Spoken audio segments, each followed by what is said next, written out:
কারাগারে পাঠিয়েছেন আদালত। এর আগে মঙ্গলবার দুপুরে ধানমন্ডি থানায় গিয়ে আত্মসমর্পণ করেন তিনি। ধর্মীয় অনুভূতিতে আঘাতের অভিযোগে একজন আইনজীবীর দায়ের করা মামলায় গ্রেপ্তার দেখানো হয়েছে লতিফ সিদ্দিকীকে। তার সর্বোচ্চ শাস্তি চেয়ে আদালত এলাকায় বিক্ষোভ জানায় ক্ষুব্ধ মানুষ। কামরুল হাসানকে সঙ্গে নিয়ে আব্দুল্লাহ তুহিনের রিপোর্ট। ছবি তুলেছেন ইসমাইল হোসেন জনি ও ইয়াকুব লিটন। আদালতের নির্দেশে পুলিশের গাড়িতে কারা ফটকে এলেও ভেতরে ঢুকতে আপত্তি জানান লতিফ সিদ্দিকী।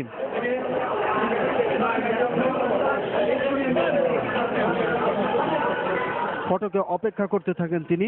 মাথা নিচু করে ছোট গেট দিয়ে অন্য আসামিদের মতো ঢুকতে আপত্তি করায় বেশ কিছু সময় পর বাধ্য হয়ে মূল ফটক খুলে দেয় কর্তৃপক্ষ। এর আগে দুপুরেও প্রায় একই কাণ্ড করেন লতিফ সিদ্দিকী। গাড়িতে চড়ে নিজেই থানায় যান, কিন্তু গাড়ি থেকে নামেননি অপসারিত এই মন্ত্রী। পরে ভারপ্রাপ্ত কর্মকর্তা বাইরে এসে তাকে সরাসরি নিয়ে আসেন সিএমএম আদালতে।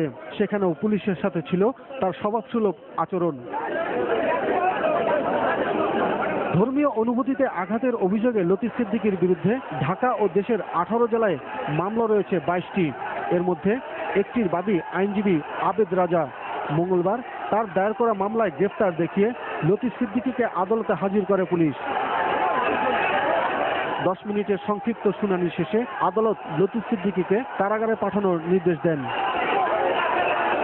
সর্বজন সম্মতভাবে একজন ধর্ম বিরোধী, একজন ধর্ম বিদ্বেষী, ধর্মীয় মনে আঘাত প্রদানকারী ব্যক্তির সমুচিত শাস্তি হোক, যাতে ভবিষ্যতে কোনো ধর্ম নিয়ে কেউ কোনো ধরনের কটূক্তি না করতে পারে।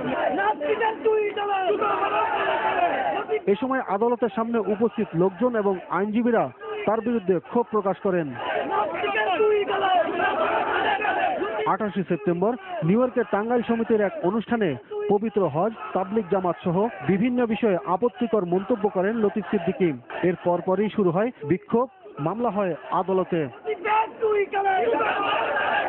আদালতে আব্দুল লতিফ সিদ্দিকী ছিলেন অনেকটা ভাবনাহীন, হাস্যোজ্জ্বল। তার পক্ষে কোনো আইনজীবী আছে কিনা বা তার পক্ষে জামিনের আবেদন করা হয়েছে কিনা সেই কথা জিজ্ঞেস করেছিলেন আদালত, কিন্তু আব্দুল লতিফ সিদ্দিকী না বলার পর তারপরে কিছু বলার চেষ্টা করেছিলেন, কিন্তু আদালত সেই সুযোগ না দিয়ে তাকে জেল হাজতে প্রেরণের নির্দেশ দেন। আব্দুল্লাহ তুহিন, যমুনা নিউজ, ঢাকা। লতিফ সিদ্দিকী গ্রেপ্তার হওয়ায় বৃহস্পতিবারের হরতাল কর্মসূচি স্থগিত করেছে হেফাজতে ইসলাম, আর আহলে সুন্নাত ওয়াল জামায়াত প্রত্যাহার করেছে ঘোষিত স্বরাষ্ট্র মন্ত্রণালয় ঘেরাও কর্মসূচি। এদিকে জনগণের চাপে বাধ্য হয়ে লতিফ সিদ্দিকীকে গ্রেপ্তার করা হয়েছে বলে মন্তব্য করেছেন বিএনপির ভারপ্রাপ্ত মহাসচিব মির্জা ফখরুল ইসলাম আলমগীর। রাজধানীতে এক অনুষ্ঠানে এই মন্তব্য করেন তিনি। দুর্বার আন্দোলনের মধ্য দিয়ে এদেরকে সরাতে হবে, তাদেরকে বাধ্য করতে হবে একটি সকলের কাছে গ্রহণযোগ্য নির্বাচন দেওয়ার জন্য। লতিফ সিদ্দিকী সাহেব সম্পর্কে একটি কথাই বলতে চাই যে জনগণের চাপে আজকে তারা বাধ্য হয়েছে তাকে কারাগারে নিতে। পুনরায় ময়নাতদন্তের জন্য কবর থেকে ডাক্তার শামারুক মাহজাবিনের লাশ তোলার নির্দেশ দিয়েছেন আদালত। মঙ্গলবার ঢাকার সিএমএম আদালত যশোরের জেলা প্রশাসককে এই নির্দেশ দেন। নিহতের বাবার আবেদনের পরিপ্রেক্ষিতে এই আদেশ দেওয়া হয়। গত 16 নভেম্বর রাজধানীর ধানমন্ডিতে নিজ বাসায় রহস্যজনক মৃত্যু হয় যশোরের সাবেক সংসদ সদস্য টিপু সুলতানের পুত্রবধূ ডাক্তার শামারুখের। ঢাকা মেডিকেলের ময়নাতদন্ত প্রতিবেদনে ঘটনাটিকে আত্মহত্যা বলে উল্লেখ করা হয়। তবে শামারুখের বাবা প্রতিবেদন প্রত্যাখ্যান করে এটিকে হত্যাকাণ্ড বলে অভিযোগ করেন। পুনঃ ময়নাতদন্ত দাবি করে গতকাল প্রার্থনা করি। আজকে হিয়ারিং শেষে মহামান্য আদালত এই রায় দেয় যে যশোর জেলা ম্যাজিস্ট্রেট ওনার অধীনে সিভিল সার্জন সহ আরো 3 জনের দিয়ে একটা কমিটি করেছে, সেই কমিটি এই লাশ তুলে পুনরায় ময়নাতদন্ত করবেন। বাপ হিসেবে একটা তো অবশ্যই সন্তুষ্টি, যদি আমার মেয়ে পাবো না, কিন্তু একটা সন্তুষ্টি তো কাজ করে।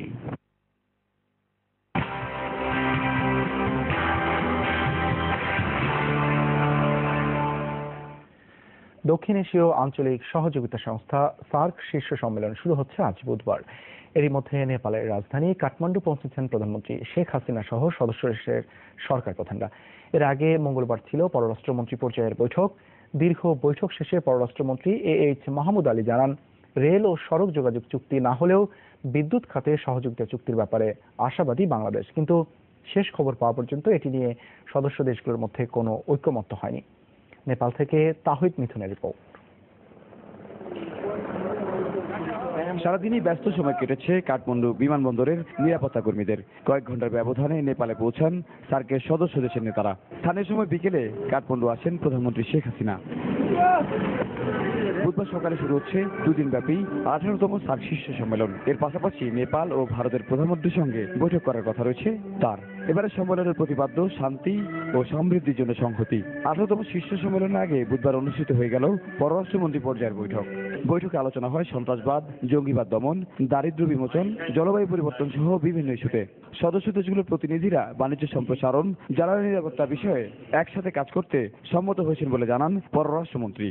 যে সকল দেশ SAARC agreement on trade in services এর চূড়ান্ত অফার লিস্ট জমা দেয়নি, তাদেরকে অনতিবিলম্বে তার সার্ক সচিবালয়ে পাঠানোর জন্য আহ্বান জানানো হয়েছে। জ্বালানি এবং যোগাযোগ বিষয়ক উদ্ভাবনীমূলক ইনোভেটিভ আঞ্চলিক প্রকল্প প্রণয়নের ব্যাপারে নির্দেশনা প্রদান করা হয়েছে। তিনি জানান, সম্মেলনে মোটরযান ও রেল চলাচল চুক্তি হচ্ছে না, তবে সার্ক বিদ্যুৎ সংযোজন চুক্তির বিষয়ে এখনো আলোচনা চলছে। যে তিনটা বিষয়ে আমরা আশা করছিলাম চুক্তি স্বাক্ষরিত হবে, সেটি তো একটু অসুবিধার মধ্যে পড়ে গিয়েছে। তা আমরা এখনো আশাবাদী যে অন্তত একটি তার মধ্যে, যেটা এনার্জি কোঅপারেশন, বিদ্যুৎ সেক্টরে যে সহযোগিতার ব্যাপারে যে চুক্তি, সেটির জন্য আমরা এখনো চেষ্টা করছি। বৃহস্পতিবার কাঠমান্ডু ঘোষণার মধ্যে শেষ হবে 18তম সার্ক শীর্ষ সম্মেলন।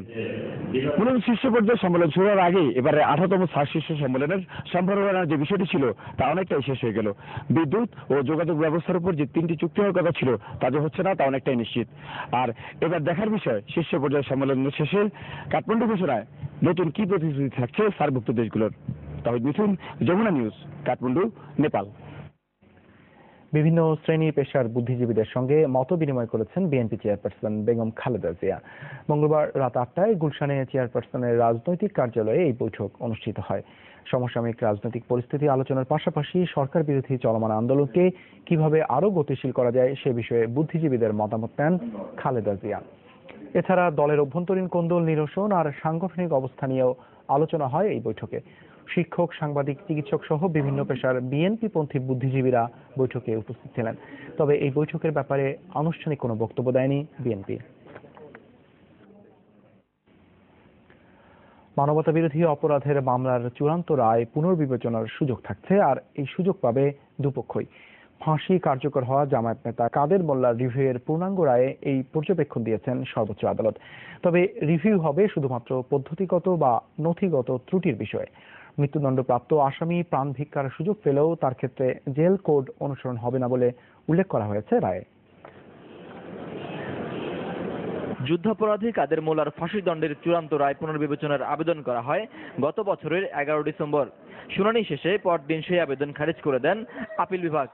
ওই দিন রাতেই কার্যকর হয় কাদের মোল্লার ফাঁসি। প্রায় 1 বছর পর ওই বিষয়ের পূর্ণাঙ্গ রায় প্রকাশিত হলো। 65 পৃষ্ঠার পূর্ণাঙ্গ রায়ে দুপক্ষকেই রায় পুনর্বিবেচনার সুযোগ দেওয়া হয়েছে। রায়ে বলা হয়, রিভিউয়ের সুযোগ নিতে হবে পূর্ণাঙ্গ রায় প্রকাশের 15 দিনের মধ্যে। তবে তা আপিলের সমকক্ষ হবে না। রিভিউ হবে শুধুমাত্র পদ্ধতিগত বা নথিগত ত্রুটির বিষয়ে, আর রিভিউয়ের শুনানি করতে হবে অগ্রাধিকার ভিত্তিতে। রায়ে বলা হয়, চূড়ান্ত রায়ে ফাঁসি দণ্ড হলে এবং আসামি পক্ষ পুনর্বিবেচনার আবেদন করলে তার নিষ্পত্তি হওয়ার আগে দণ্ড কার্যকর করা যাবে না। আর আসামি রাষ্ট্রপতির কাছে প্রাণ ভিক্ষার আবেদন করতে পারবেন। তবে প্রাণ ভিক্ষার আবেদনের ক্ষেত্রে কারাবিধিতে উল্লেখিত 7 দিন বা 21 দিনের সময়সীমা প্রযোজ্য হবে না। বিভিন্ন শ্রেণী পেশার বুদ্ধিজীবীদের সঙ্গে মত বিনিময় করেছেন বিএনপি চেয়ারপারসন বেগম খালেদা জিয়া। মঙ্গলবার রাত 8টায় গুলশানে চেয়ারপারসনের রাজনৈতিক কার্যালয়ে এই বৈঠক অনুষ্ঠিত। তাকে জেল হাজতে প্রেরণের নির্দেশ দেন। আব্দুল্লাহ তুহিন, যমুনা নিউজ, ঢাকা। লতিফ সিদ্দিকী গ্রেপ্তার হওয়ায় বৃহস্পতিবারের হরতাল 3টি চুক্তি হওয়ার কথা ছিল তা যে হচ্ছে না তা অনেকটাই নিশ্চিত। আর এবার দেখার বিষয় শীর্ষ পর্যায়ে সম্মেলনের শেষে কাঠমান্ডু ঘোষণায় নতুন কি প্রতিশ্রুতি থাকছে সার্কভুক্ত দেশগুলোর। আঞ্চলিক প্রকল্প প্রণয়নের ব্যাপারে নির্দেশনা প্রদান করা হয়েছে। তিনি জানান, সম্মেলনে মোটরযান ও রেল চলাচল চুক্তি হচ্ছে না, তবে সার্ক বিদ্যুৎ সংযোজন চুক্তির বিষয়ে এর আগে দুপুরেও প্রায় একই কাণ্ড করেন লতিফ সিদ্দিকী। গাড়িতে চড়ে নিজেই থানায় যান, কিন্তু গাড়ি থেকে নামেননি। রায়ে বলা হয় রিভিউয়ের সুযোগ নিতে হবে পূর্ণাঙ্গ রায় প্রকাশের 15 দিনের মধ্যে, তবে তা আপিলের সমকক্ষ হবে না। রিভিউ হবে শুধুমাত্র পদ্ধতিগত বা নথিগত ত্রুটি। মৃত্যু হয় যশোরের সাবেক সংসদ সদস্য টিপু সুলতানের পুত্রবধূ ডাক্তার শামারুখের।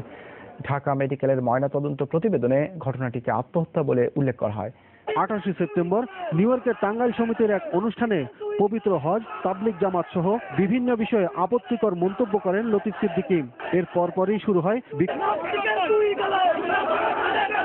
28 সেপ্টেম্বর নিউ ইয়র্কের টাঙ্গাইল সমিতির এক অনুষ্ঠানে পবিত্র হজ, তাবলিগ জামাত সহ বিভিন্ন বিষয়ে আপত্তিকর বিদ্যুৎ খাতে সহযোগিতা চুক্তির ব্যাপারে আশাবাদী বাংলাদেশ, কিন্তু শেষ খবর পাওয়া পর্যন্ত এটি নিয়ে সদস্য দেশগুলোর মধ্যে কোনো ঐকমত্য হয়নি। নেপাল থেকে তাহিদ মিথুন। ও সমৃদ্ধির জন্য সংহতি 18তম শীর্ষ সম্মেলনের আগে বুধবার অনুষ্ঠিত হয়ে গেল পররাষ্ট্রমন্ত্রী পর্যায়ের বৈঠক।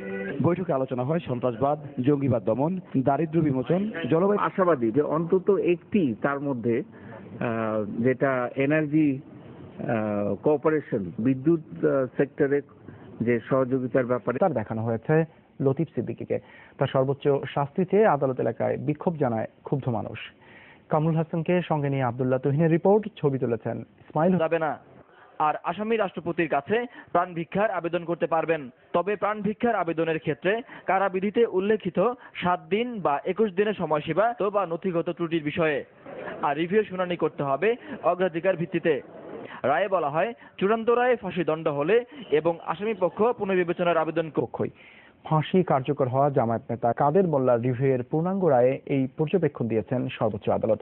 তবে রিভিউ হবে শুধুমাত্র পদ্ধতিগত বা নথিগত। বিভিন্ন পেশার বিএনপি পন্থী বুদ্ধিজীবীরা বৈঠকে উপস্থিত ছিলেন, তবে এই বৈঠকের ব্যাপারে আনুষ্ঠানিক কোনো বক্তব্য দেয়নি বিএনপি।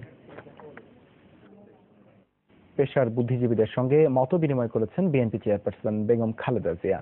মঙ্গলবার রাত 8টায় গুলশানে চেয়ারপারসনের রাজনৈতিক কার্যালয়ে এই বৈঠক অনুষ্ঠিত হয়। শীর্ষ সম্মেলন এর পাশাপাশি নেপাল ও ভারতের প্রধানমন্ত্রীর সঙ্গে বৈঠক করার কথা রয়েছে তার। এবারে সম্মেলনের প্রতিপাদ্য শান্তি ও সমৃদ্ধির জন্য সংহতি। 18তম শীর্ষ সম্মেলনের আগে শুনানি শেষে পরদিন সেই আবেদন খারিজ করে দেন আপিল বিভাগ। ওই দিন রাতেই কার্যকর হয় কাদের মোল্লার ফাঁসি।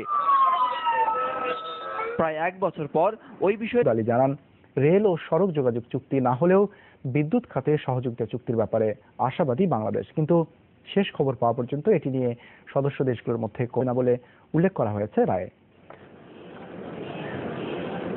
যুদ্ধাপরাধী কাদের মোল্লার ফাঁসি দণ্ডের চূড়ান্ত রায় পুনর্বিবেচনার আবেদন করা হয় গত বছরের